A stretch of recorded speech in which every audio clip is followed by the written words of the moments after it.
Welcome back to another episode of the Canon on the Boomer Bus channel. I'm your host Terry, and today talking about the Acolyte episode 3. I'm going to talk about the series in general, but I will address the backlash that is happening on the interwebs. So first off, I want to start off by saying that I was not a fan of the episode at first. Overall, I came away very disappointed in the episode, but I will admit that during the episode, at least towards the end, I thought that the plot became a little more juicy than I thought it had any potential to become, as we started to see that there was more to what was going on with the two twins in terms of that they were created and how they were created, and all of that. Now, obviously, I think most people have caught on that all the events we saw at the end were in complete perspective, because there's a lot that went on that we don't know, and so now we're curious about what happened in the full picture, not just what happened to Osha, but what happened to all of the Covenant and everything. Covenant, something like that. And so I was like, okay, I'll give them props, because I really thought the plot and the story had zero going for it, and then towards the end it gave me some more. So I'll give it that, but overall I spent most of the time kind of cringing at the episode. And let me be clear as we get into the later criticisms. I didn't like the episode because of the story. Like I said, for the majority, I'll say about 75% of the episode, the story felt lackluster. It felt like, okay, I know this has to do with the main story because it's giving us context, but just the world building is not really doing much. I really didn't like it because of the acting. Obviously, I wouldn't say obviously, but for me, I would never tolerate traumatizing or ridiculing kids. But as just a critique of the performance, those child actors, not really good. But a lot of the adult actors too. I wouldn't even say the acting wasn't good, because I thought I forgot. I don't know the Queen Mother or whatever her name is, but she's portrayed by the one girl that did. I am blanking on that name. I really like that movie too. Queen and Slim. So funny enough. So she was good. Like, you tell she could act. And I'm not going to say the other adults couldn't act, but I think what they had them doing was so cringy. Like, I don't know. I don't like that stuff. And I think that's why special effects make these sci-fi and superhero stuff, all that, really work. Because I sometimes imagine like how dumb this probably looks when you're recording it, and then whenever you see behind the scenes, you're like, yeah, that doesn't look good.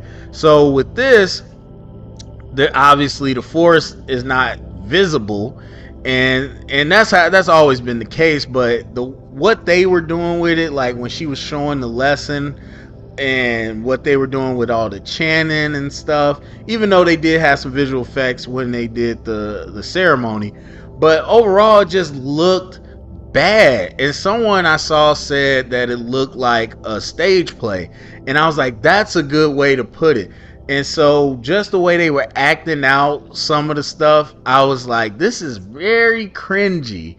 Some of the line delivery, all of those things did not work for me. Some of the production value didn't work for me. Those things didn't work. And that's, I think within bounds of critiquing something. Now we'll get into the extracurricular stuff that people are talking about later. But for me, that's how I took in the episode. But overall, as far as the series, I think I'm still 50-50, right on the fence, waiting to see can it take that next level, because you started out with well, you promoted it as a murder mystery, started out by showing us the murder and then telling us who did it in the first few episodes. So it was already, now obviously I'm like, they're not that dumb, there's some more to be shown, but right now this like feels very empty. So then this episode adds a couple more questions, and I'm happy they did that. As far as my theory from last time, with those two switching, I don't know. I kind of, for me, when I first watched the first two episodes, I was like, I think this is what's going to happen in terms of those two switching, because Osha might find out some stuff she didn't know about what happened, and she might become a little darker and want revenge. And May might find out some stuff she didn't know, and she might want less revenge. I went from thinking that's what it felt like was going to happen to that's what I hope is going to happen.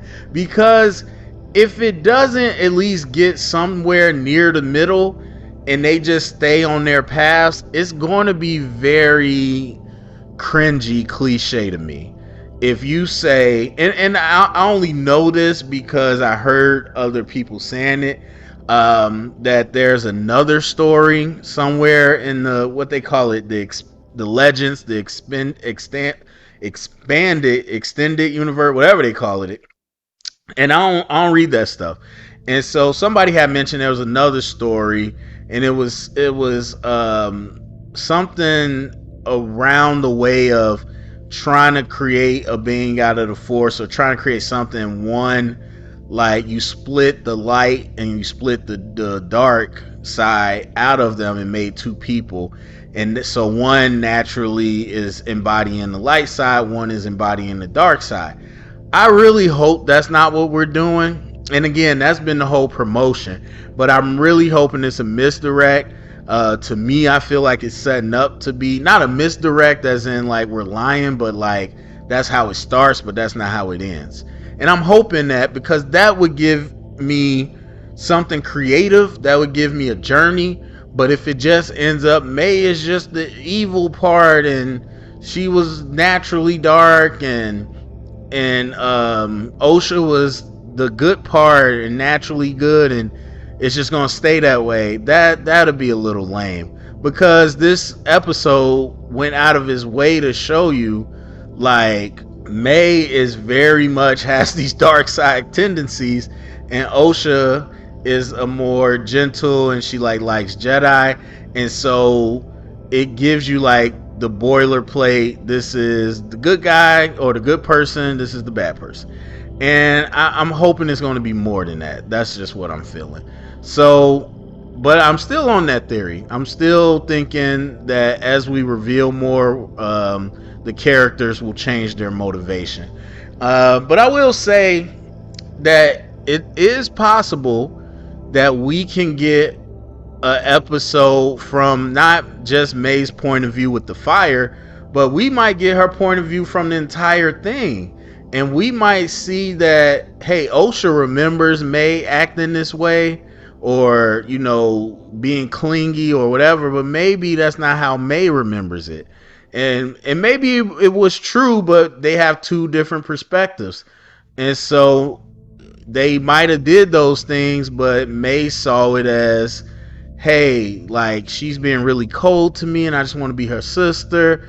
And so that would give us something. That would give us some true, like, creative narrative purpose to do this property, to talk about perspectives and the difference of perspectives, because everyone could relate to that on an adult level, to say, hey, we've been in situations where I saw it this way, the other person saw it this way, and we might both be true because it happened to us, but it's just how you look at it. And that would be something fulfilling, but we'll see if that's what we get.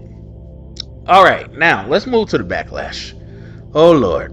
So the backlash, very much similar to the discussion, excuse me, prior to the show starting, is that this is woke. It's blah blah blah blah blah. Now, as I said last time, I haven't really like partaked in any of the interviews or the promotions and the marketing and all that.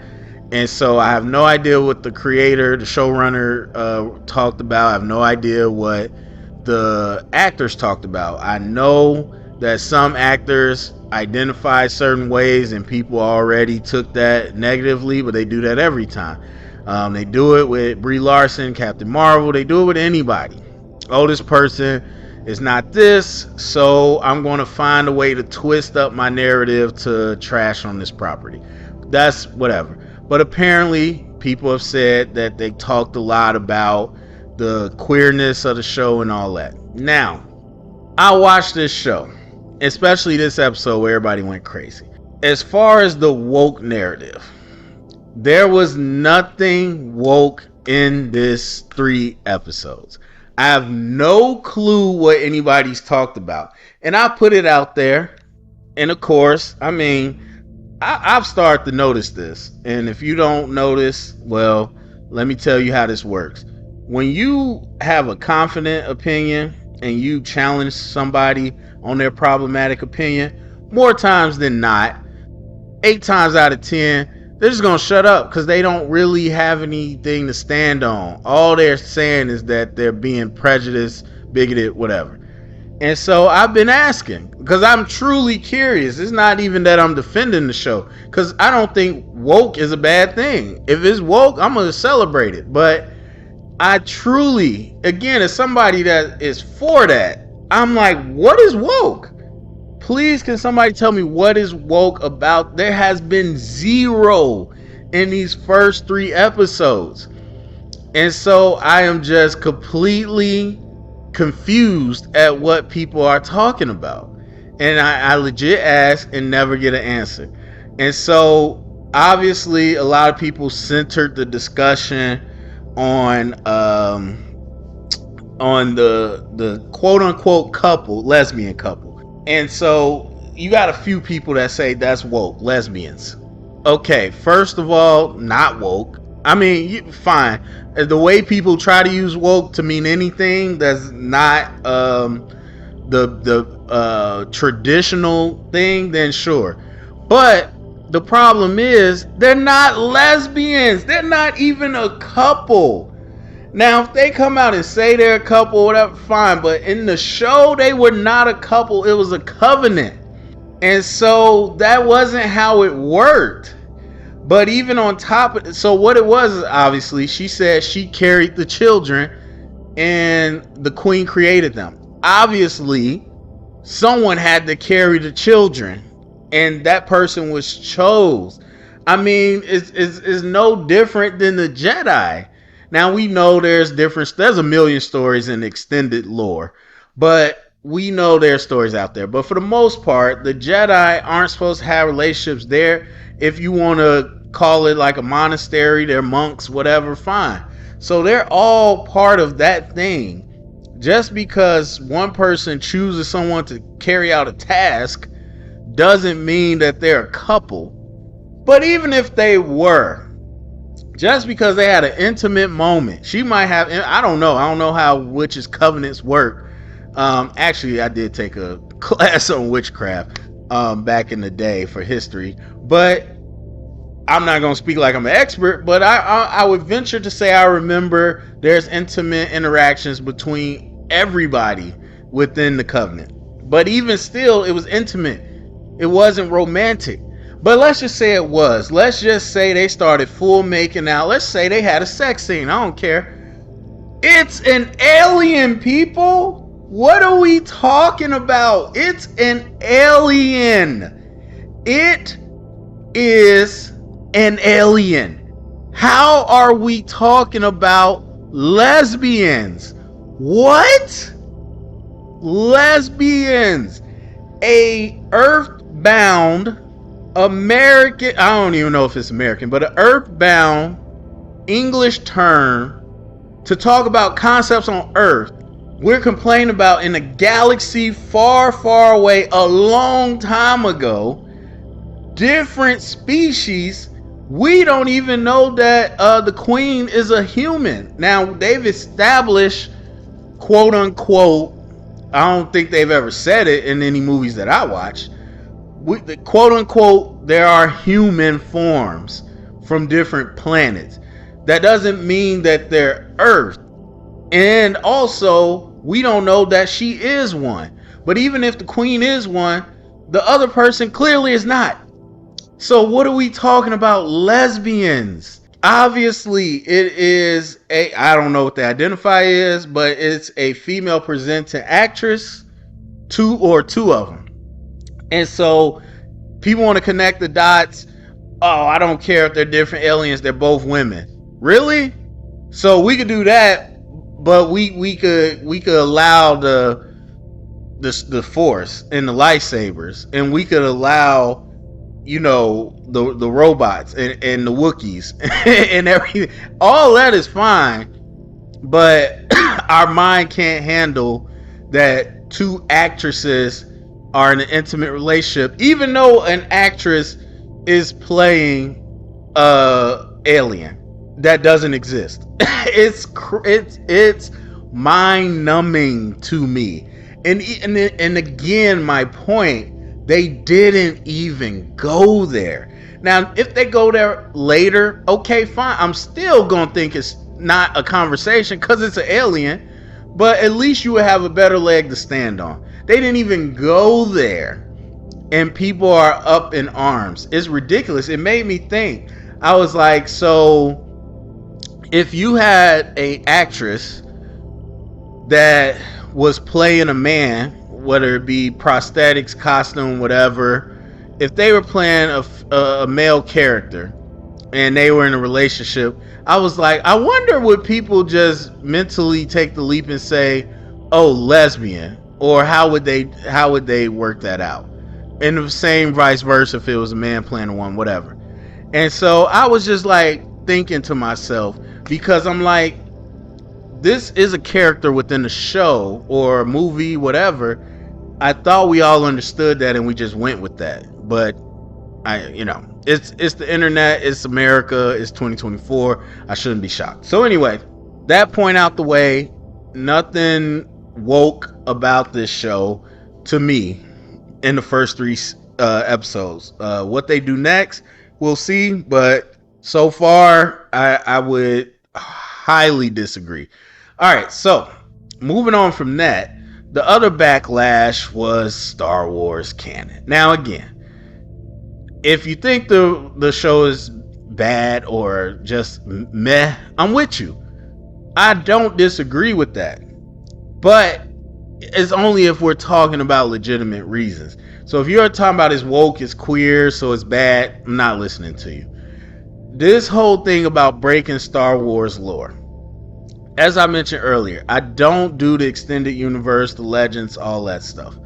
And I don't like that in any property. Avatar: The Last Airbender, I was just watching that series with some reactors I like, so it's fresh on my mind. I love that to death. And then all these people were talking about, hey, yeah, read the comics. And I'm not saying if you read the comics it's a problem. You do what you want to do. But I don't like this cult, because I'm starting to see it. It's not just Avatar. It was X-Men 97. It was Invincible. It's The Boys right now. It's a lot of these where I just want to enjoy what's going on.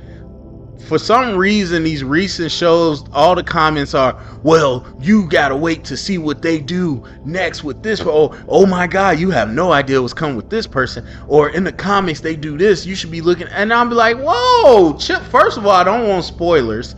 Second, I don't need the required reading. I really don't. If you enjoy that, fine. But for me, I go off the canon. And the canon, for me, until it's told to me otherwise, is what is on the big screen and the small screen for the TV shows. And so that's where I'm going by the main canon. I might not even like it. There's definitely properties where I'm like, yeah, I wish this wasn't part of it. Much like Rise of Skywalker. I wish that wasn't part of it. But it is. I'm going to get, even there's I forgot what it was called, but the one about, I think it was Jyn Erso or whatever, and like the prequel to uh Rogue One. Like, I love that book, but I'm going to give Skywalker more credence than I'm gonna give that book, because that's the extra stuff. That's what the E should be. It shouldn't be extended or, whatever. It should be extra. I don't care about the extra stuff. So with all that being said, there's a lot of discussion of, well, at least to me, people picking and choosing when they want to use the extra stuff and when they don't. Because you have people that are like, hey, yeah, we've had witches and all these different iterations. Now, to me, I only know of the witches because of the game. I forgot. I be forgetting a lot. So I do not be knowing all these names and stuff.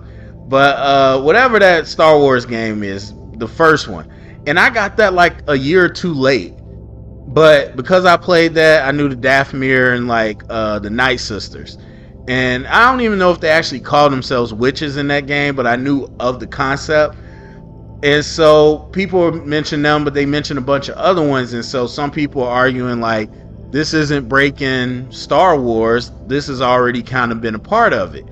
And it does make it difficult for me because, again, it's one property I'm familiar with, but even the games, I'm like, this is extra, this is outside of the canon.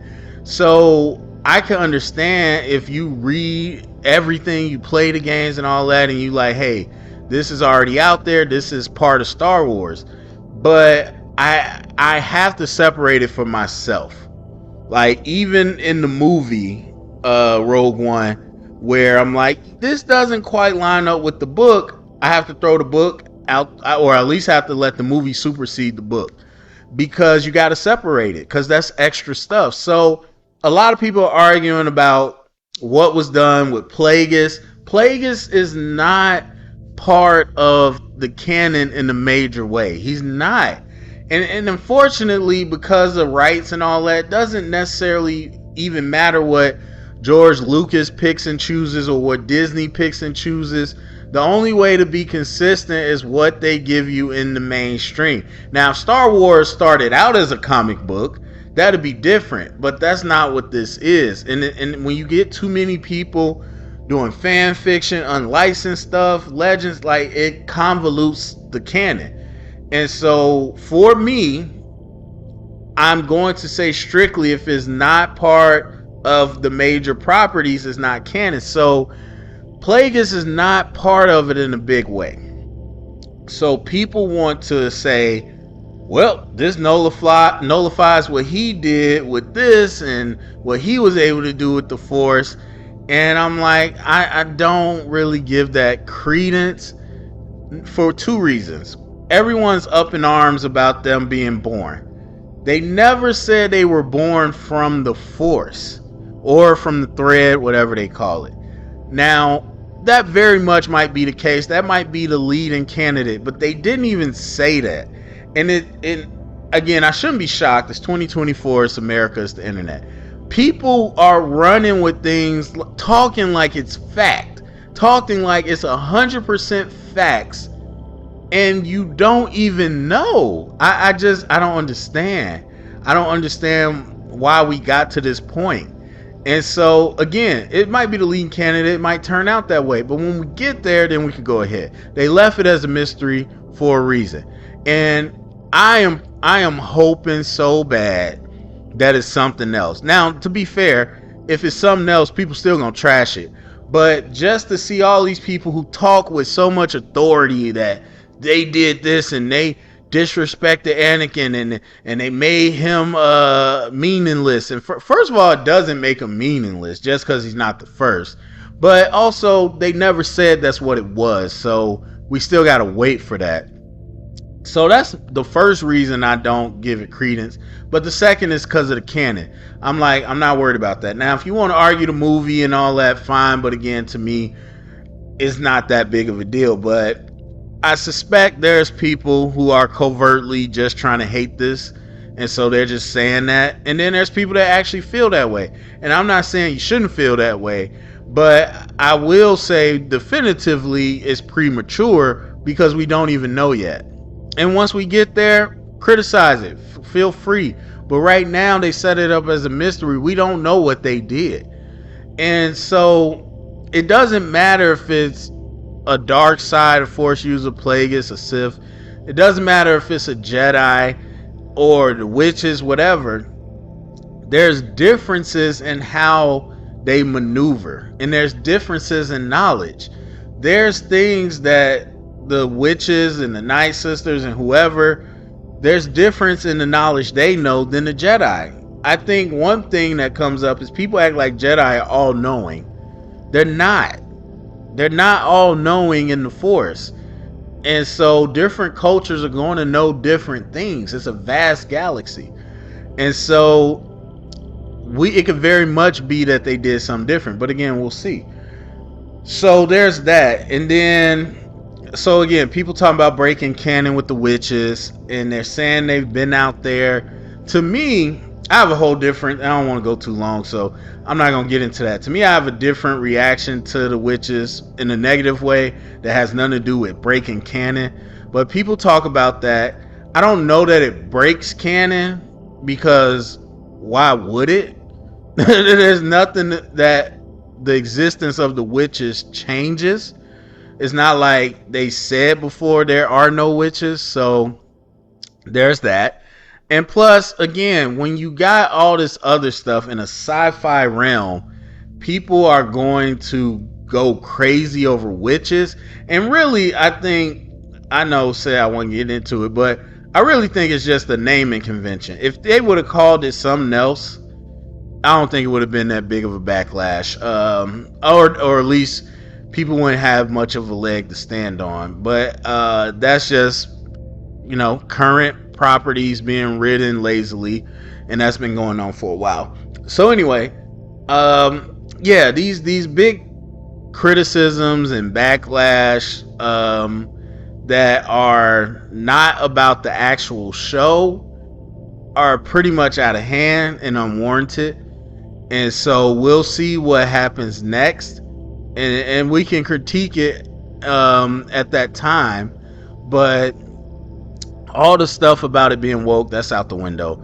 But then on top of that, all the stuff about it breaking canon and ruining Star Wars, I also would say that some of that's premature, and we'll see if it's necessarily justified. But it really is just the issue of canon, because depending on where you're coming from, I could see your argument. But for me personally, I put it all just in the major releases for canon, and the rest of it is extra, so I'm able to separate it out.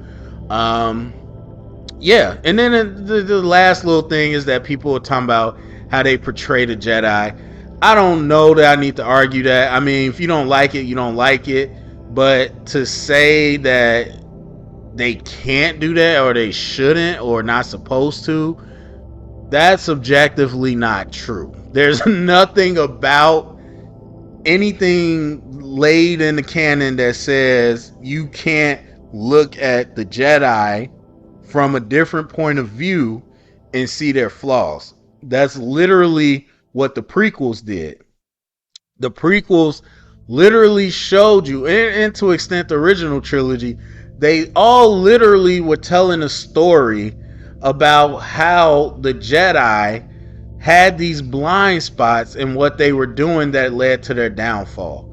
So to say that somebody can't look at the Jedi from another point of view, from somebody like the Covenant's point of view, and show you what they think of them, that again, you don't have to like it, but to say that they can't do it or it breaks Star Wars is ridiculous. So anyway, that's it for me. Go down in the comment section. Let me know what you think about the Acolyte. Share it around. Get the conversation started. Thumbs up, subscribe. Thank you for listening.